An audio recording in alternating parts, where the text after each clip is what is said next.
KSIC ಜಾಗದಲ್ಲಿ ಕ್ರೀಡಾಂಗಣ ನಿರ್ಮಾಣ ವಿಚಾರ ತೀನರ್ಸಿಪುರ ಕಾರ್ಖಾನೆ ಮುಂಭಾಗ ಪ್ರತಿಭಟನೆ ಮುಂದುವರೆದಿದ್ದು ರೈತ ಮುಖಂಡರಿಂದ ಅರೆಬೆತ್ತಲೆ ಪ್ರತಿಭಟನೆ ನಡೆಸಿ ಆಕ್ರೋಶವನ್ನು ವ್ಯಕ್ತಪಡಿಸಲಾಯಿತು. ರಾಜ್ಯ ಸರ್ಕಾರದ ವಿರುದ್ಧ ಧಿಕ್ಕಾರ ಕೂಗಿ ತಮ್ಮ ಆಕ್ರೋಶವನ್ನು ಹೊರಹಾಕಿದ್ದು ಕೆಎಸ್ಐಸಿ ಜಾಗದಲ್ಲಿ ಯಾವುದೇ ಕಾರಣಕ್ಕೂ ಕ್ರೀಡಾಂಗಣ ನಿರ್ಮಾಣ ಮಾಡದಂತೆ ಎಚ್ಚರಿಕೆಯನ್ನು ನೀಡಿ ಪ್ರತಿಭಟನೆ ಮುಂದುವರೆಸಿದ್ದಾರೆ.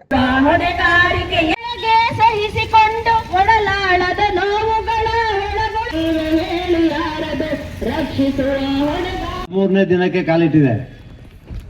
ಹೋರಾಟಕ್ಕೆ ಬೆಲೆ ಇಲ್ಲ ಅಂದ್ರೆ ನಮ್ಗೆ ನ್ಯಾಯ ಯಾಕೆ ಸಿಗುತ್ತೆ ಅಂತ ನಾವು ಕೆಲಸ ನಿರ್ವಹಿಸ್ತಾ ಇರೋದ್ರಿಂದ ನೂರಾರು ಕುಟುಂಬಗಳು ಇವತ್ತು ಸಂಸಾರವನ್ನು ಸಾಗಿಸ್ತಾ ಇದ್ದಾವೆ.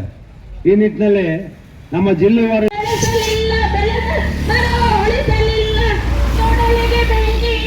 ಸರ್ಕಾರಕ್ಕೆ ಕಿವಿ ಇಲ್ಲ, ಕಣ್ಣಿಲ್ಲ, ಮತ್ತೆ ದಪ್ಪ ಚರ್ಮದ ಸರ್ಕಾರ ಅಂತ ನಮಗೆ ಗೊತ್ತಾಗಿದೆ. ಅದಕ್ಕೆ ಸರ್ಕಾರದ ಗಮನ ಸೆಳೆಯಕ್ಕೆ, ಸರ್ಕಾರಕ್ಕೆ ಎಚ್ಚರಿಕೆ ಕೊಡಕ್ಕೆ ಇವತ್ತು ತೀರ್ಮಾನ ಮಾಡಿದ್ದೀವಿ. ಇವತ್ತಿಂದ ವಿಭಿನ್ನ ರೀತಿಯ ಉಗ್ರವಾದ ಹೋರಾಟದ ನಾವು ಕಾರ್ಮಿಕರ ಜೊತೆಗೂಡಿ ರೈತ ಸಂಘಟನೆಗಳು, ಪ್ರಗತಿಪರ ಸಂಘಟನೆಗಳು, ಪರಿಸರ ಪ್ರೇಮಿಗಳೊಂದಿಗೆ ದೊಡ್ಡ ಹೋರಾಟ, ಉಗ್ರವಾದ ಹೋರಾಟದ ಇವತ್ತಿಂದ ಮಾಡಬೇಕಾಗ್ತಿದೆ. ಇವತ್ತು ಏನು ಸರ್ಕಾರಕ್ಕೆ ಎಚ್ಚರಿಕೆ ಕೊಡಕ್ಕೆ ಎಲ್ಲ ನನ್ನ ರೈತ ಬಂಧುಗಳು, ಕಾರ್ಮಿಕ ಬಂಧುಗಳು ನಮ್ಮನ್ನ ಬೀದಿಲಿ ಕುಣಿಸಿದರಿ, ಅರಬೆತ್ತಲೆ ಮಾಡಿ ಕುಣಿಸಿದರಿ.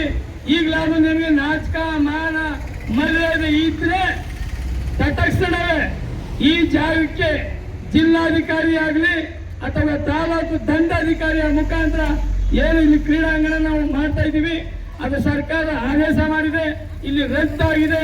ನಾವು ಕ್ರೀಡಾಂಗಣ ಬೇರೆ ಕಡೆ ನಿರ್ಮಾಣ ಮಾಡೋಕ್ಕೆ ನಾವು ತೀರ್ಮಾನ ಮಾಡಿದ್ದೀವಿ ಅಂತ ಹೇಳೋ ತನಕ ಇಲ್ಲಿ ವಿಭಿನ್ನ ರೀತಿಯ ಉಗ್ರವಾದ ಹೋರಾಟನ ನಾವು ಮಾಡಬೇಕು ಅಂತ ತೀರ್ಮಾನ ಮಾಡಿ ಇವತ್ತು ಅರಬೆತ್ತಲೆ ಆಗಿ ಇವತ್ತು ಬೀದಿಲಿ ಕುಣಿಸಿದರೆ, ರೈತರು ಅರಬೆತ್ತಲೆ ಆಗಿ ಬೀದಿಲಿ ಕುಂತಿದ್ದಾರೆ ಅಂದ್ರೆ ರೈತರ ಉದ್ಯಮ, ರೇಷ್ಮೆ ಉದ್ಯಮ ನಾಶ ಆಗ್ತಿದೆ ಅನ್ನೋ ದೃಷ್ಟಿಗೆ ನಾವು ಇಲ್ಲಿ ಕುಂತಿದ್ದೀವಿ.